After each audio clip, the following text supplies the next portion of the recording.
Hello, and welcome to Snide's Return, a tabletop roleplay podcast. My guest today is known for transitions, translations, and fire deviations. He wields a moniker like the genre of his work, though at this stage his pen may well be mightier than the sword. He is a hero, or xia, to many, bringing, or to use the word out of context, cultivating a following who hang on his every word. From mortal to martial to immortal and beyond the time stream, my guest provides content for all to enjoy. It is an absolute pleasure to welcome writer, podcaster, YouTuber, translator, and game designer Jeremy Deathblade to the show. Jeremy, thank you for joining me.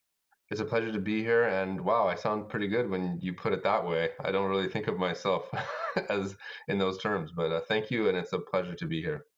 No, it's thank you so much for joining me. We were speaking just before about sort of scheduling and all the good stuff. But one thing I made sure to catch, and something we'll touch on in a little bit, was your YouTube channel and your Beyond the Time stream you did. So again, we'll get to that in a bit. But before we do, a little bit about yourself, please. How, Jeremy, did you get into tabletop role-playing games, please? Well, it's kind of a funny story how I first got into role-playing games. And that was that I was really interested in comic books and stuff. And I don't even know how it happened. I became aware that there was an X-Men role-playing game. This would have been in, I guess, the probably early 90s. And I convinced my mom to take me to this game shop somewhere. And I bought this X-Men role-playing game. I didn't even know what role-playing games were. And so I took it home and started reading it. I didn't even know, like, it was just me. I didn't have any friends who I could play it with or anything like that. And then on top of that, my parents very much were part of the whole, like, Dungeons and Dragons scare stuff in like the 70s and 80s kind of things. So they were very opposed to role-playing games. And when they figured out what it was that I had bought, they made me return it to the game shop, which I did. And that kind of put an end to my any kind of role-playing game stuff that I did for many years. Though I was always interested in it, it probably wasn't until maybe 10 years after that that I had a group of friends who were all very into Star Wars, and I convinced them all to learn how to play the Star Wars D20 game that was out in the, I guess, early 2000s probably. And I was the dungeon master or the game master for that game. And it was a ton of fun. And ever since then, I have done things in the tabletop role-playing game space here and there. I've been a player, run games, and created homebrew content. It was starting with the game you mentioned earlier, Righteous Blood, Ruthless Blades, that I kind of took a step further into creating a more professional product that got released. But I can say that I've been interested in role-playing games for decades and have played them either as a player or a GM for many years as well. Yeah, no, amazing. And X-Men to Star Wars to a plethora of others. I'm sure that's quite a journey.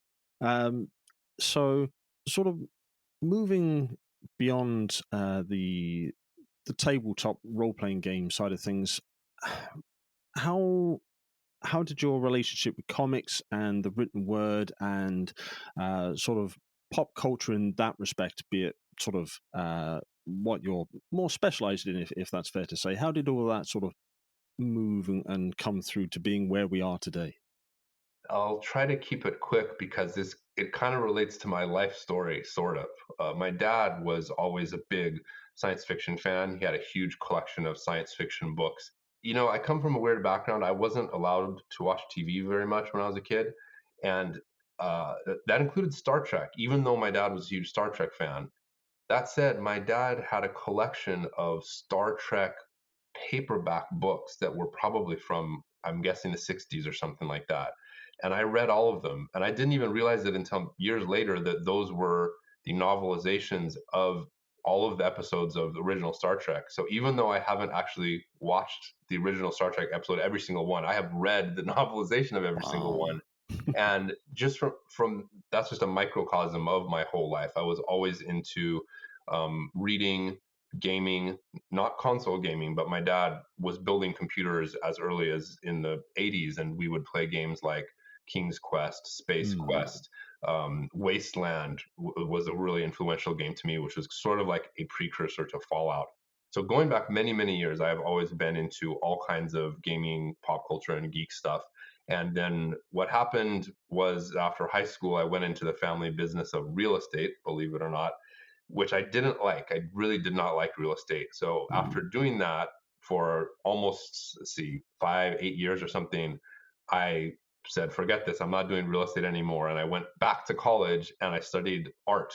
I got a degree in art, animation specifically. That led to me getting a job with a game developer. Now, this is not tabletop or role playing games. This was a computer, mobile, and online game developer. I worked for that game developer for a while, and that led to me getting a job with the game distributor. And again, this is Mm. not physical products, this is online stuff.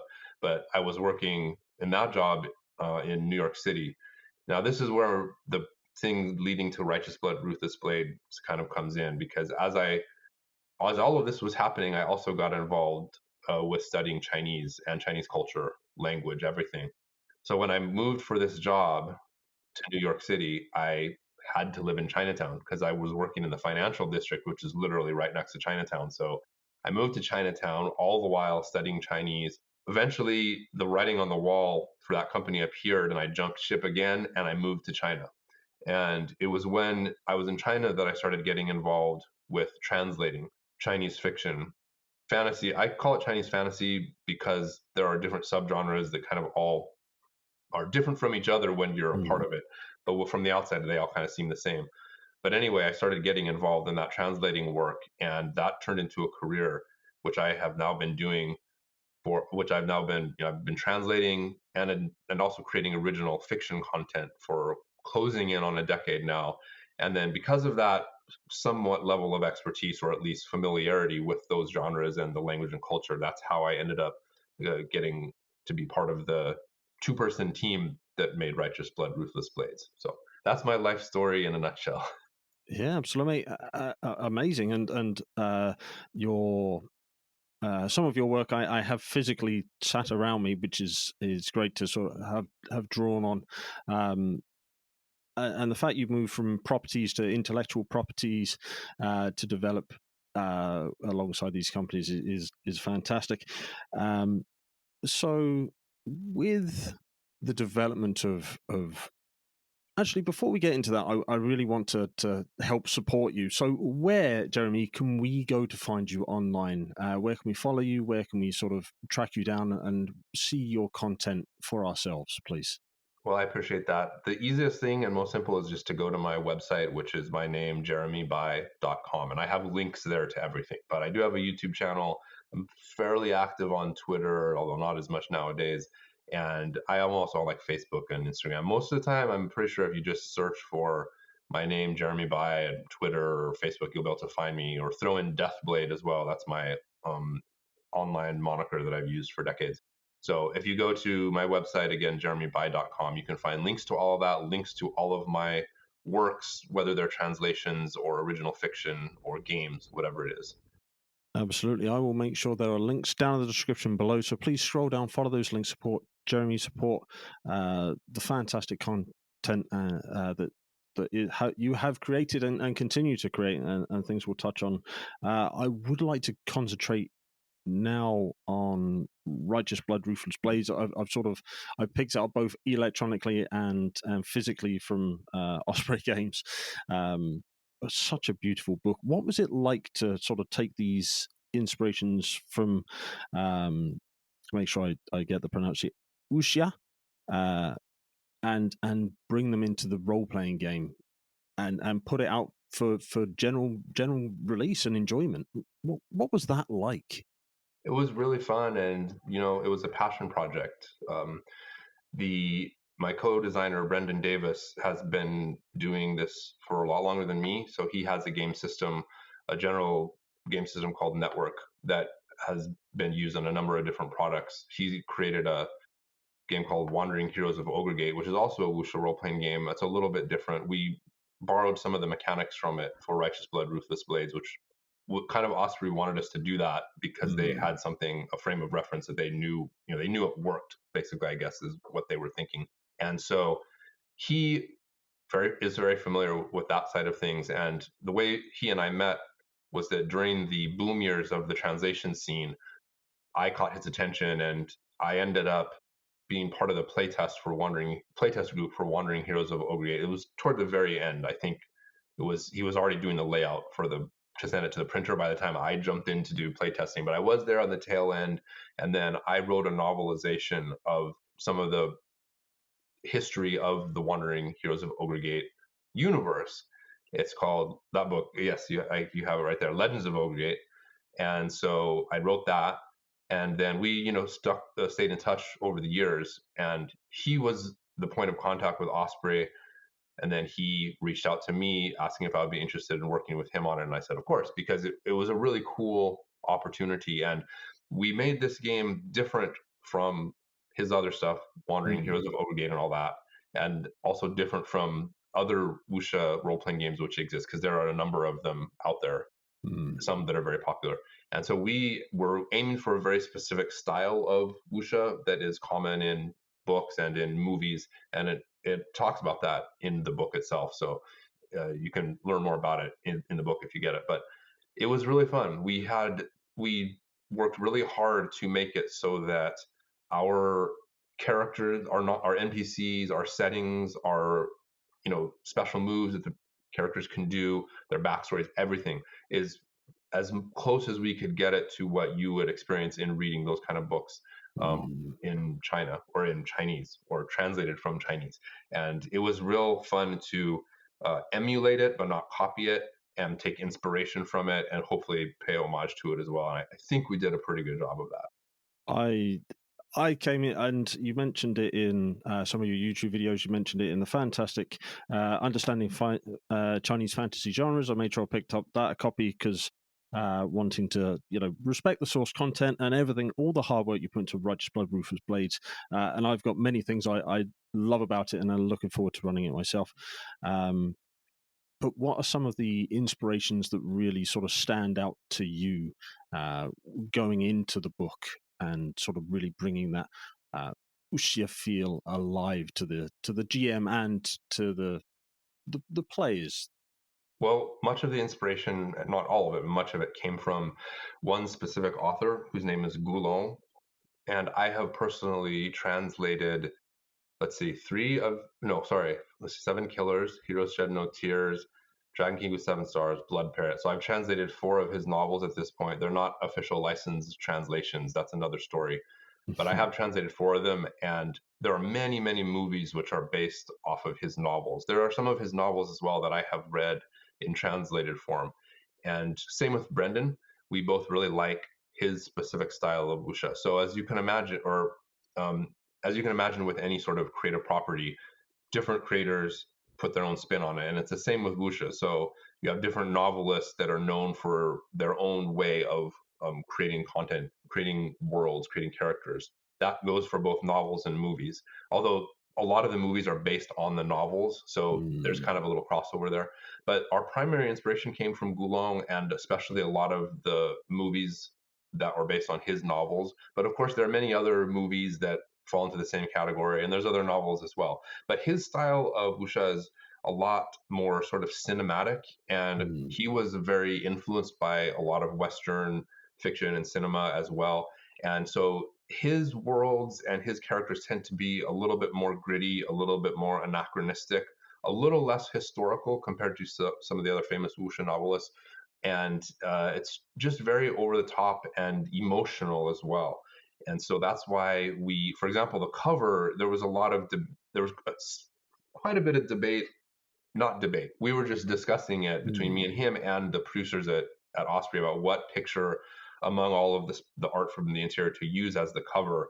And so we picked this cover specifically because we felt it captured kind of like this gritty, dark emotion that we wanted to convey. A lot of times when people think about wuxia or kung fu or martial arts, they think about the fancy moves and swords clashing and special, flying around. Especially with wuxia, you have a lot of wire work and people flying and stuff, and that's what I think a lot of people think about initially.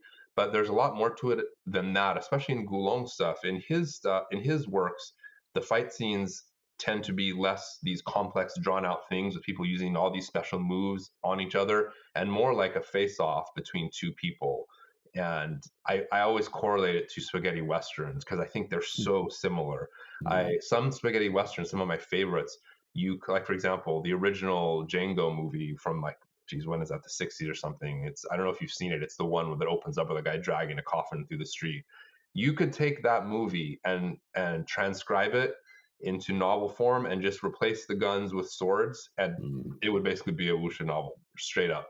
So anyway, Gulong fight scenes are a lot like that. I feel there's a lot of tension, a lot of they're facing off, they're talking, they're exchanging quippy dialogue, they're dealing with their emotional baggage, that kind of stuff. So we try to mm, capture that and convey it in this game. I'm not sure how familiar you are with the mechanic, but our fight scenes involve a talking and analysis phase where you're mm. supposed to be facing off and having a chance to size up your opponent, intimidate them, learn something about them. And so yeah, that's kind of the background of how all that happened. Yeah, the just in case you haven't scrolled down and followed the link to the game, which I will put both to your website, Jeremy, and to the Osprey website as well, is an individual with bloody clothes, clearly some sort of shoulder injury with a sort of blood splattered snow setting and a rather ornamental gate or entranceway behind them, and it's such a beautiful. Partly why I fell in love with it, to be fair, and the combat rules. I've got them up, page 18 for future reference if anyone's following along in the book. Um, I love the talking analysis phase. I think it's what's been missing from my other TTRPG games, where you do get that opportunity to give the almost the monologue, but not, and have that sort of expressive sizing up moment, and then to have it potentially all end in a single strike is both tense and dramatic and cinematic, and yeah, it captured me there. Seth Sikowski's review of your book, again, I'll put a link to that and the adventure that's in it, sold me on it. So from hearing about it to watching his review to purchasing it twice, both physical and electronic. Thank you, Osprey, for having me donate all my money, and to you, Jeremy, by proxy. And I've just fallen for this, which is why I picked up your other works as well. I sort of dropped into the genre through mentioned on your website Hero and House of Flying Daggers, Crouching Tiger, Hidden Dragon, and then sort of fell away from it. And this has just rekindled my love for it. So thank you so much. Well, that this is exactly what I'm hoping to accomplish because this genre was life changing to me. And although it wasn't the only reason I ended up learning Chinese and moving to China, it was one of the big reasons why I did. And Mm. so I love it a lot, and I hope that I can capture some of that and put it. I hope to capture some of that, put it in the book, and then share it with other people and maybe drum up some more interest for what I think is a really unique and cool genre. I think part of sticking with the sort of the game mechanics, the signature moves and the counters. I love how you can use this talking and analysis phase to try and work out quite what your opponent can do and come up with the best strategy, maybe to uh, have a go around, or maybe you don't, and their counter inflicts more wounds than you anticipate. I think it's simple, but not in a negative way. It's just easy to interpret and understand and build these scenes with the players, the standoffs you've mentioned. And within the book, it has a outlying sort of overlaying Chinese theme and setting, but you also explain how that can be shifted and moved and self-generated with the rules in the book. I think you've covered so many things so perfectly. It is a full credit to you and Brendan. It's incredible. Well, I appreciate that. And if you do go to my website, I think on the landing page, I have three different. Let's see, I have a novel and two translations up at the top. One of the translations is Blood Parrot. So that one is one of the unlicensed Gulong novels, and it's for Mm. free. Anybody can download it. It does ask just for any listeners that check it out. It will ask for your email, but it's not going to sign you up for anything unless you want to, which I think you should join my email list. But you don't have to. Anyway, the point is, I translated Blood Parrot last year in preparation for my latest really big translation project. And as I was translating Blood Parrot, I was surprised at how much stuff from this Blood Parrot novel is like exactly from Righteous Blood, Ruthless Blades, and it wasn't intentional. I had never read Blood Parrot before Righteous Blood, Ruthless Blades. I had heard about it, but I had not watched the movie or seen or read the book. And so as I was translating it, I was thinking so many things, from the moves, from the scenes, from everything. I'm like, that's just like from the game. There's one of the climactic fight scenes toward the end is exactly how we describe how the talking and analysis phase is supposed to be used, where two people are faced off, one's injured, kind of analyzing the other person, and that person's analyzing them, and then bam, they launch into their attacks, and then one of them is dead.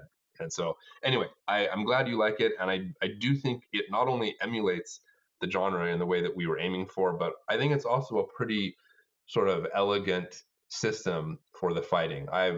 In the playtests I've done either as a player or as the GM, so many cool and fun fight scenes have played out that I think it really did what we wanted it to do in a good way. The the way the book's laid out, the character sheet, and I'm a big person for character sheets. That may be sad on many levels, but being able to just snapshot look at a character sheet and understand what is going on is very important for me. I don't mind games with crunches if I can understand what I'm looking at on the sheet. And this game has enough mechanics in it that you can really sort of dial it in if you want a specific feel for an NPC or a character. But it's simple and straightforward enough and beautifully presented with the blood smear, I think is the best way to describe it, across it, that sort of keeps you engaged in the theme. And should you run out of ideas for character names, you have, well, you and your wife, I will point out, have created the Righteous Blood, Ruthless Blades name generation tables and how to use them to really sort of latch in with the theme. So thank you for those as well, because I've been sort of scam reading those and sort of being inspired to sort of make some of my own NPCs for when I run the game as well. Well, I'm glad you enjoy all of that. And yeah, my wife helped a lot with those naming tables, and I think they turned out really good. If I remember correctly, I think a fan created an electronic version.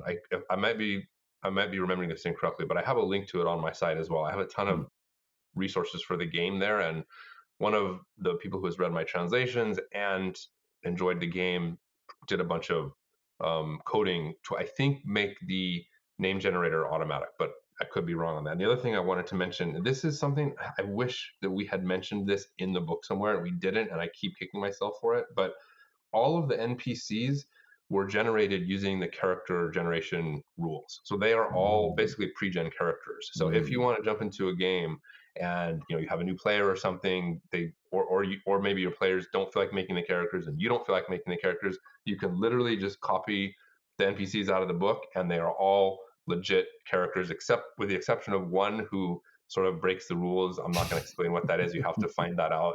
It's kind of a big mystery and clue within the Jianghu that we created. But in any case, there are characters of all the levels there are NPCs from pretty sure all levels, all the way up to 9. So it's an easy way to pull in new players or just use an interesting character if you don't feel like creating one yourself. Yeah. And within the GM section, I actually think it's called that, to be fair. You have top 10 fighters and top 10 weapons to help inspire. And what I love about this, it sounds like I love everything about this book. And to be honest, I do. From the artwork to the layout to the style, just the way the content is. You've got page numbers next to things. It sounds so simple, but page numbers have saved me in so many occasions without having to bookmark PDFs or post-it note the thing to death or anything like that. But yes, you've got quick reference for who, in the scope of things, are the best fighters. Not who has necessarily, but what are the best weapons for inspiration. And these NPCs and their artwork are fantastic. And you even give a free starter adventure, as it were, at the back. So there is something for everyone. The Obsidian Bat, was that based on anything in particular, or just sort of your amalgamation of all your influences, shall we say? The Obsidian Bat was not based on one specific thing. For most things in the game, we tried to avoid doing that, like Mm, making a character just like, oh, this is this character from this movie, but in Righteous Blood, Ruthless Blades. But we did try to draw inspiration from specific movies and things. So for the Obsidian Bat, what we were trying to emulate there is a trope that you find in the novels and movies all the time, which is basically that really dramatic twist or double twist where the characters are escorting a person, but then turns out this person is actually the enemy or whatever it is. Like there's so mm, many movies like that. So we tried to think, what could we do that we could see happening in a movie? And I don't want to spoil it in case of anybody course. listening is a player, and then you Mm, take this game to your GM and then you play it. So I'm not going to spoil what the deal with the Obsidian Bat is, but that's basically the inspiration for it. Also, the Obsidian Bat is designed to be on the easier side for GMs in case GMs are sort of newer. It is mostly a linear adventure escorting something from one place to another. And for the most part, you can, if you're a newer GM, just like do things 1, 2, 3, 4, 5, and then you're done. That said, it's also designed to have a little bit of to be able to be customized for more experienced GMs. I think an experienced GM could probably turn Obsidian Bat into a whole campaign if they really wanted mm, to. And then, incidentally, I forget if you mentioned it. There's also a follow-up uh, adventure that's only available online. That was originally supposed to be in the book, but we we went way over on word count, so they had to take it out because otherwise the book would have been, I don't know what, 30 additional pages or whatever it is. mm, So that's available for free on Osprey's website in PDF form. And one thing I did want to shout out is the artist, since you mentioned they forgot to credit the artist in the book, which, and I didn't notice it either. So I feel that's just ridiculous.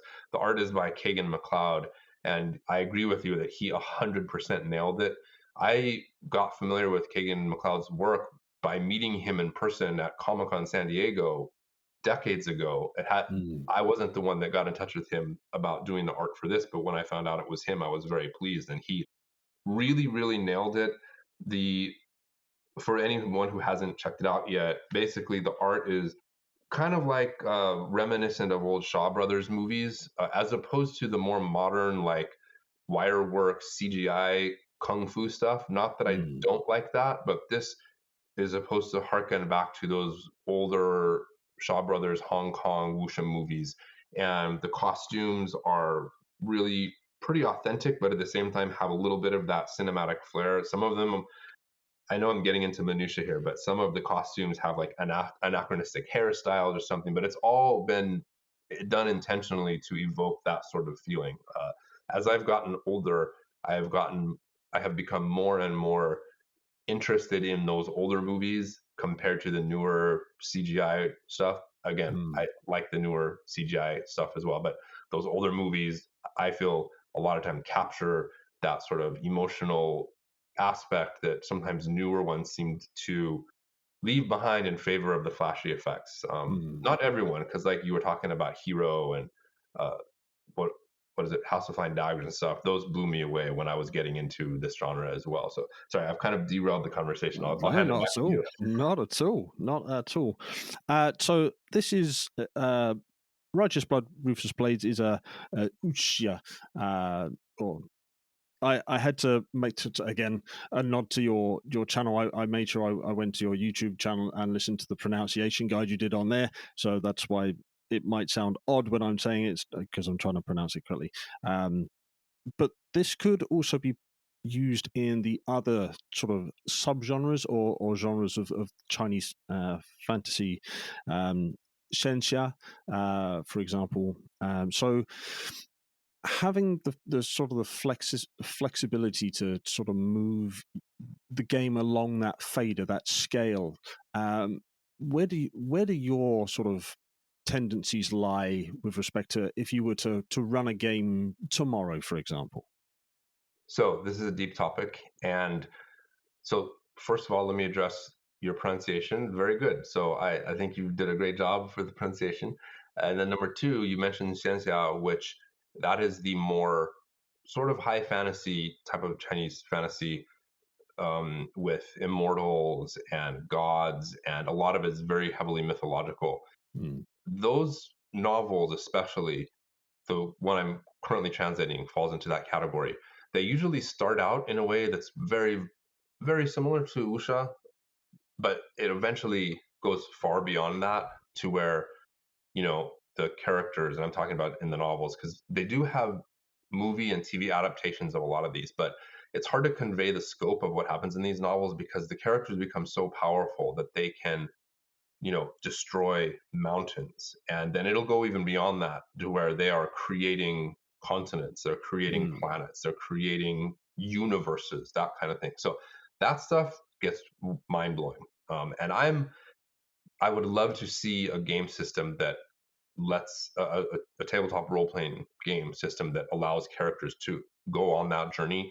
I know there are some game systems out there that emulate that. I haven't played any of them, and I don't I suspect that I don't think there's anything out there that truly captures what Ciencia does on the grand scale. So Mm. going back to answer your question about if I was going to run a game, you know, I really love Wuxia. That's what got me into it, and so I like running those kind of games because they are much more realistic. So Xianxia gets really fantastic really quickly. Wuxia, although it is fantastic, tends to be more grounded in reality.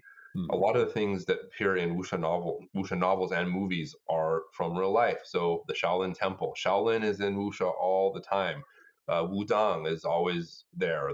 There's a lot of stuff from real life, and so I find wuxia to be similar to westerns or spaghetti westerns in that even though you know it's not real, you kind of in your mind are thinking, "Well, maybe this could have happened," that kind of thing. Mm. And so that's one of the things that draws me into wuxia. And so if I all of a sudden was able to have an in-person group, which I haven't since before the pandemic, but if Mm. I did, then I would definitely do a wuxia campaign for sure because I like that kind of stuff and I would just run. Well, if it was a new group, I would run them through Obsidian Bat because I think it's so simple and I know it so well. But then I Yeah. would branch out into other things. I do have. Oh, I ought to mention that we are trying to get a supernatural expansion done for Righteous Blood Ruthless Blades. Osprey did not take us up on the offer of doing it with them, but they gave us the blessing to do it on our own, which is Okay. has pros and cons. Right now we're Mm. still trying to create content to populate what we envision. Then we'll start doing playtesting. After that, we'll have to foot the bill for art and whatnot. So who Mm. knows what will ultimately happen with it? But we do want to add that. There is a skill in on the character sheet and in character creation that includes magic. It's basically just one skill. Our intention is to expand on that. We included magic in there specifically because we hoped to one day add a supernatural aspect. Usually in wuxia movies, the typical wuxia movies, there isn't a lot of magic. Sometimes you'll have some this kind of crazy sorcerer person or like a priest or something, but wuxia isn't really about magic and casting spells and monsters and stuff like that. It's really about people, but we do hope to expand. And so, what I guess to further answer your question, in my dream world, I would really like to finish that supernatural expansion and run that game because of the content we have already created. There's some stuff in there that's so cool. I don't want to spoil it. And who knows? I don't want to say what it is in case it never sees the light of day. But I did take even more inspiration from the Xianxia stuff and bring it into that supernatural stuff because that's definitely a much better fit. And it's much easier to bring in that really fantastic flair of Chinese mythological magic stuff Mm. when your rules allow for it. Let's put it that way. Yeah, I will be keeping an eye on should this follow up sort of come to become. That's an interesting sentence I may never repeat in the future. Available to the general populace in the future. If it goes to crowdfunding of some shape, form, or description, you can count on my dollar in that respect. And you sort of mentioned the magical arts there under one of the unorthodox skills, and just under the martial arts banner, you allow for three, which sort of tie into that wuxia sort of feel of the external, the internal, and the lightness, and the way you can tailor your character to sort of sing and dance, that's an odd way of putting it, but sort of maneuver around the scene in their own chosen way, very much sort of singing in tune of the style of the genre, which is fantastic. Yeah, all of those martial arts are what I would say are the ones that appear in the novels a lot. So one of the strong points for me in the creation process was my familiarity with the genre in Chinese, and I don't claim to be an expert in it because there are people out there who have read a lot more than me, whether translated or writ in the original. One Mm. downside to doing translating work for me would is that the majority of my translating are these xianxia novels, which they're serialized web novels. They're very, very, very long. So I am very deeply familiar with the work that I translate, but I basically work full time for a couple of years on those things, and so I'm very familiar with those. But that makes it so that I don't have time to read a lot of other stuff. Anyway, the point is just the external, internal, and lightness arts are things that get mentioned in the novels all the time. I Mm. have a link, like I mentioned, among the many resources on my website. There's a blog article that I wrote that goes into a little bit more detail about those things. But most of the stuff on the mechanical side are things that we tried to make sure were very authentically wuxia in terms of stuff that you see in movies and Mm. TV shows. And we tried to make sure they have a basic, like a lineage, I guess you could say, going into the actual genre. So yeah. And you mentioned there your translation work on your website. It mentions Beyond the Timescape, and on your YouTube channel, most recently, at time of recording, you gave us an insight into that. So, what has it been like, sort of concentrating on that particular uh, project for Wuxia World, and yeah, just how long does it take to sort of work through these translations? This is another long story because it's a very complicated situation legally and um, in terms of the corporate stuff that's going on behind the scenes. In a nutshell, when Wuxia World rose to popularity, the big Chinese novel company in China that hosts most of these novels in Chinese at first didn't care that Wuxia World was translating them. But then Patreon came around and it became more and more obvious that there were translators making a ton of money doing this. Mm. So they got interested. And there were what essentially happened was they let Wuxia World license some translations and then promised to license them more, but that was really a trick. They really wanted to buy out Wuxia World. The owner Right. did not agree to that, and it led to this split to where for a number of years Wuxia World could not license any of the really good novels. And then a lot of other things happened. Wuxia World got sold to a big Korean media company, and then the original CEO left. So I'm just touching on a few highlights. A lot of crazy stuff has Yeah. happened, and it Yeah. was actually last year around October that the original CEO, before he left, reached out to me with the possibility of taking up this new translation, which is called Beyond the Time Stream. The author is the same author of two of my previous very successful novel series translations. Those ones are called I Shall Seal the Heavens. That one's available on Amazon. And then the other one is called A Will Eternal, which is being prepped for Amazon, but is not on Amazon yet. You can only read it on Wuxia World. Anyway, the point is that author is very well known, and since I've translated his stuff before, I was excited at the possibility of getting this new novel. And as I mentioned, he brought this up in October of last year, and he basically implied to me that it would likely take a couple of months to sign the agreement between the two companies. The Mm. reason that negotiations started back up between these two companies is because all of the old staff on the China side left. They completely replaced everybody. And so there was no longer any bad blood, and so basically they Mm. started working again together. So upon finding out that I could theoretically get this amazing author's next novel, I said yes, and thinking it was only going to be a couple months. That's why I translated that novel Blood Parrot, which I mentioned earlier, because I wanted to Mm. kind of warm up again after doing original work for a couple years. Well, as it turned out, it didn't take 2 months. It took more like 8 months. And I had been turning down other work because I had been taking little jobs here and there, but I had some opportunities to do Mm. some big projects, and I turned them down because I thought I don't want to take a big project and all of a sudden also be working on a translation that's going to take me 2 years working full time. So Yeah. that was pretty stressful. That's the answer to your question. It was very stressful and frustrating as I'm just waiting and waiting and waiting. Like, is it gonna be signed? Is the deal gonna be signed? Then the CEO quits in the middle of all that. So it was very stressful. But on the other hand, once I found out behind the scenes that things were set, things were getting signed, and I finally got to start working on it, it was really fun. I really enjoy it, and I'm good at it. I mean, I'm not saying I'm the best at it, but I'm good at doing it. And Mm. when you're able to do something that you're good at as your career or as your job, then of course it's fun and it's rewarding. So I'm really excited to be doing this translation for anybody out there who is listening. This is a long form serialized web novel, and it is like the genre we were talking about, ciencia. So it starts out kind of pretty grounded in fighting with your fists and stuff like that, but it does pretty quickly get into very high fantasy stuff with phoenixes and dragons and monsters and stuff. Mm. And I've currently released up to about chapter 70.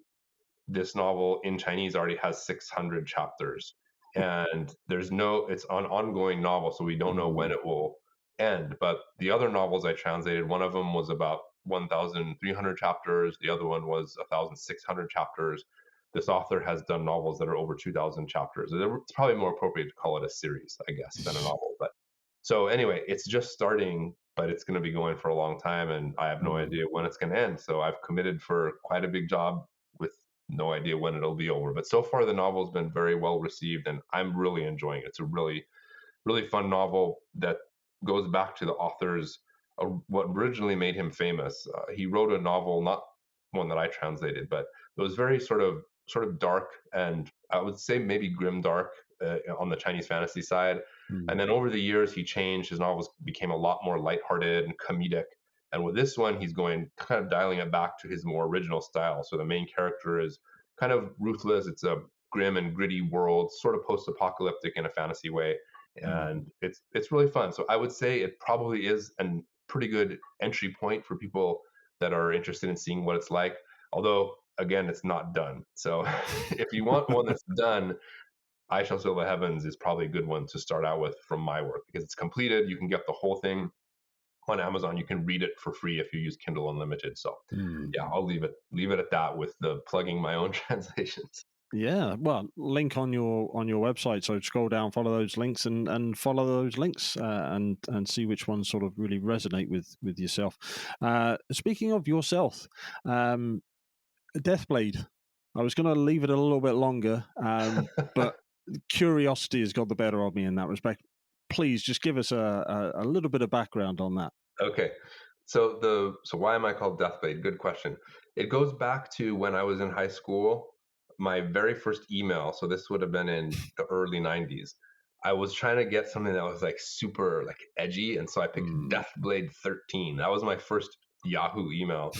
And then I started using that as my it was around the same time that I was using Deathblade as my StarCraft gaming handle. I was really Mm. into StarCraft, StarCraft 2, Warcraft. And so that was just my gaming handle. And it was because I thought it sounded kind of over the top and silly. Then later, I use that as my username for a lot of different stuff, including a website called SPCnet.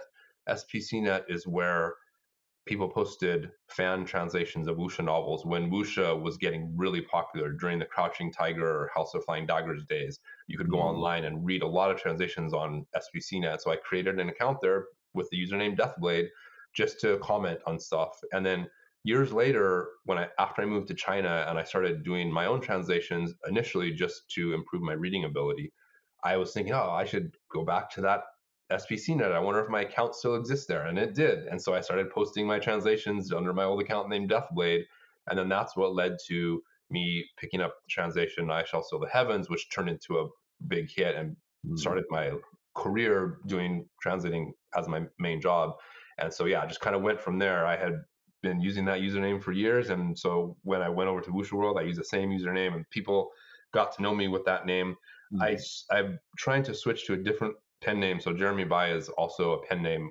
My real name is Jeremy, but my surname is different. I try to keep that out of the public eye as much as possible because I Of have course. two young kids. Mm. And I even just last year had a fan figure out my phone number, which I don't list publicly, and they started texting me.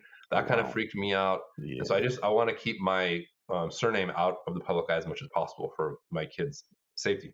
Yeah, of In any course. Yeah. case, that's anyway. The point is, I do use Jeremy Bai for stuff that is not related to my uh, Chinese web novel translation stuff. But anything really works, whether it's Deathblade, Jeremy, whatever it is, I'm fine with anything. And that now you know the 2 minute version of the the backstory. It's amazing. It is amazing. And something else that I scrolled down and noticed: if you want to find more of Jeremy's work and like to play mobile games, check out Soul Land Reloaded, which I have downloaded to play because as I say, you've ensnared me in all of this again. So thank you and curse you maybe to a certain extent. So yeah, check that out again. Link on the website to get from the Google Play Store and the probably Yeah, Apple App Store and all those sorts of good places wherever you get your mobile games from. With that in mind, when are we going to see your next YouTube video? When have you got your next video planned for, so we can sort of make sure that people follow those links to support you on YouTube? I mean, you've got just close to 15,000 subscribers over there, 7,000 followers on Twitter, but I'm sure everybody that comes to support you, comes and checks out your videos, is appreciated. So when can we look to get more content from you, please? that is a good question. I have my setup finally after a couple of years of chaos because of moving and Mm, COVID and kids and stuff. I finally have a setup now that I'm pretty confident in being able to record videos. And so I am intending to start releasing new videos and do more streams as well. Just not this week. Both of my kids are on summer vacation. My mm, son is in elementary school, so he has 2 months off. My daughter's in preschool, and they only have a 1 week summer vacation, and then it kind of goes into summer camp activities. But my wife works full time, a normal mm. job at a bank, and that means when the kids are off of school, I'm the one that ends up doing all of the responsibilities. This Mhm. morning, we went to the Natural History Museum to look at the dinosaurs. Oh, cool. Um, anyway, sorry, I digress. The point is just my parents can help out a little bit, but not every day. And so I am Mm, this week. I am so behind schedule. Like normally speaking, I try to translate at least 14 chapters a week because I have to release 14 chapters a week. This week I'm probably going to translate 5 chapters.